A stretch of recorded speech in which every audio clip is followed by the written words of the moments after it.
ఇది వరకు ఉపాధి హామీలో 5 గంటలో 6 గంటలో పని చేసేవాళ్ళు. ఇప్పుడు బీజేపీ పార్టీ తెచ్చే ఈ కొత్త చట్టంలోనట 12 గంటలు పని చేయాలట. వీలవుతుందా? 12 గంటలు మండుటి ఎండలో పోయి పని చేయడానికి ఎంత కష్టం అవుతుంది.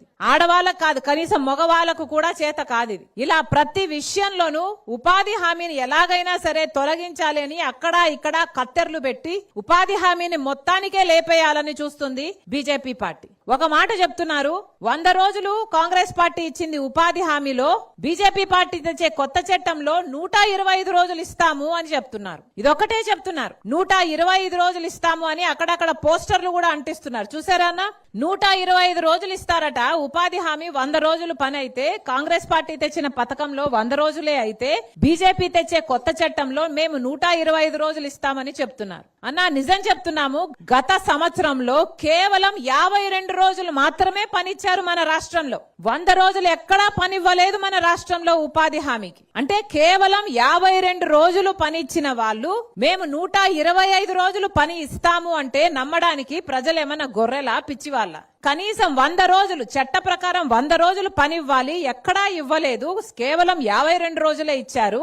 100 రోజులు పని కూడా ఇవ్వలేని వాళ్ళు, కేవలం 52 రోజులు పనే ఇచ్చిన వాళ్ళు 125 రోజులు ఇస్తాము అని చెప్తుంటే నమ్మడానికి ప్రజలేం పిచ్చి వాళ్ళు కాదు, వెర్రి వాళ్ళు అంతకంటే కాదు. వీళ్ళు 125 రోజులు మేము పని ఇస్తాము అని చెప్తున్న మాట పూర్తిగా అవాస్తవం, అబద్ధం, మోసం, ఒక బూటకం. దీన్ని ఎవరు కూడా నమ్మకండి. నిజంగానే వీళ్ళకు 125 రోజులు ఇచ్చి నడిపే చిత్తశుద్ధి ఉంటే కనీసం 100 రోజులైనా పోయిన సంవత్సరము ఎందుకు ఇవ్వలేదు?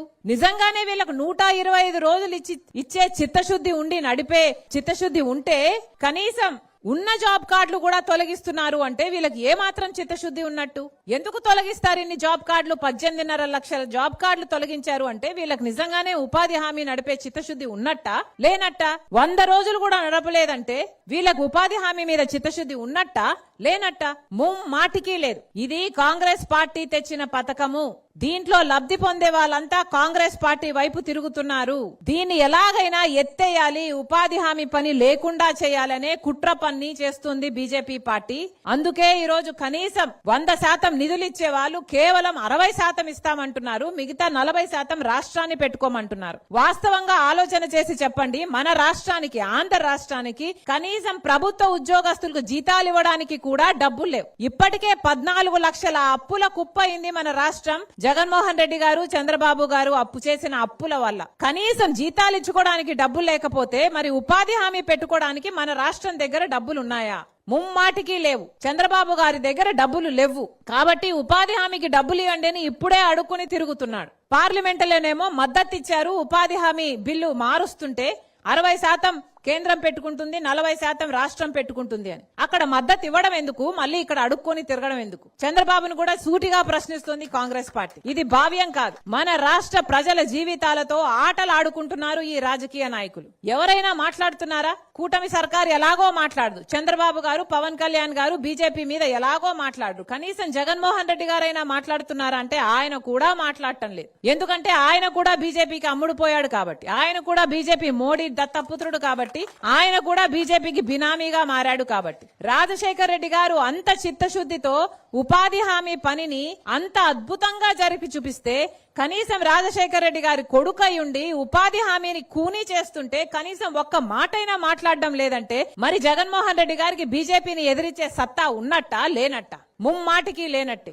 అందుకే చెప్తున్నాం, ఈ రోజు ఉపాధి హామీ పథకం నిలబడాలి అని కొట్లాడుతున్న ఏకైక పార్టీ కాంగ్రెస్ పార్టీ. ఈ రోజు ఉపాధి హామీ పథకం లేకపోతే ఎన్నో కుటుంబాలకు కనీసం తినడానికి తిండి కూడా ఉండదు అనే ఈ రోజు కాంగ్రెస్ పార్టీ ఇంత పట్టుపట్టి ఉపాధి హామీ పథకం కోసము కొట్లాడుతుంది. ఇప్పటికే మన రాష్ట్రంలో ఎంతో మంది బిడ్డలు డిగ్రీలు, పీజీలు చదివిన బిడ్డలంతా ఉద్యోగాలు లేక డ్రైవర్లుగానో, గిగ్ వర్కర్లుగానో పనిచేస్తున్నారు. ఇప్పుడు ఈ ఉపాధి హామీ పని కూడా తీసేస్తే ఇక ఆ కుటుంబాలన్నీ ఎలా బతకాలి? కానీ ఏ ప్రభుత్వాలు ఆలోచన చేయటం లేదు, ఏ రాజకీయ పార్టీలు ఆలోచన చేయటం లేదు. ఎవరెవరు వాళ్ళ రాజకీయాల కోసం బీజేపీతో అంటుకట్టుకొని తిరుగుతూనే ఉన్నారు. ఇది ఎక్కడి న్యాయం అని అడుగుతోంది కాంగ్రెస్ పార్టీ. అందుకే ఈ రోజు రాజశేఖర్ రెడ్డి బిడ్డ ఉపాధి హామీ పనిని పరిరక్షించాలి అని ఒక యాత్ర చేపట్టి మీ గ్రామానికి కూడా రావటం జరిగింది. కానీ మేమొక్కలమే కొట్లాడితే సరిపోదు, మీ అందరిలో కూడా చైతన్యం రావాలి. మీ అందరూ కూడా చేయి కలపాలి.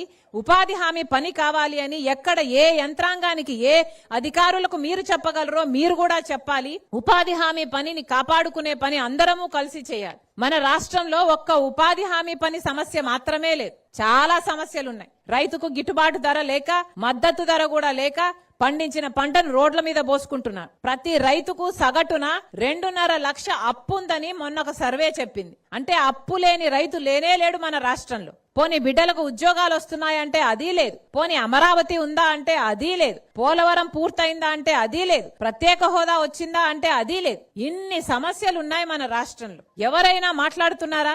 జగన్మోహన్ రెడ్డి గారు కూడా కూటమిలో చేరిపోయినట్టుగానే ఉంది. బీజేపీకి ఎదిరించి ఏ మాట మాట్లాడు. అందుకే ఈ రోజు కాంగ్రెస్ పార్టీ ప్రజల మధ్యలోకి వచ్చింది. ఈ సమస్యలు అన్నిటి మీద పోరాటం చేయాల్సిన అవసరం ఉంది. ప్రతి సంవత్సరం జాబ్ క్యాలెండర్ ఇస్తామని చెప్పారు. జనవరి 1వ తేదీన ఏ సంవత్సరము ఏ ముఖ్యమంత్రి ఇవ్వలేదు. జగన్మోహన్ రెడ్డి గారు ఇవ్వలేదు, చంద్రబాబు గారు అంతకంటే ఇవ్వట్లేదు. ఇది ఎక్కడి న్యాయం అని అడుగుతున్నాం. మరి బిడ్డలన్నీ ఎక్కడికి పోవాలి ఉద్యోగాల కోసం?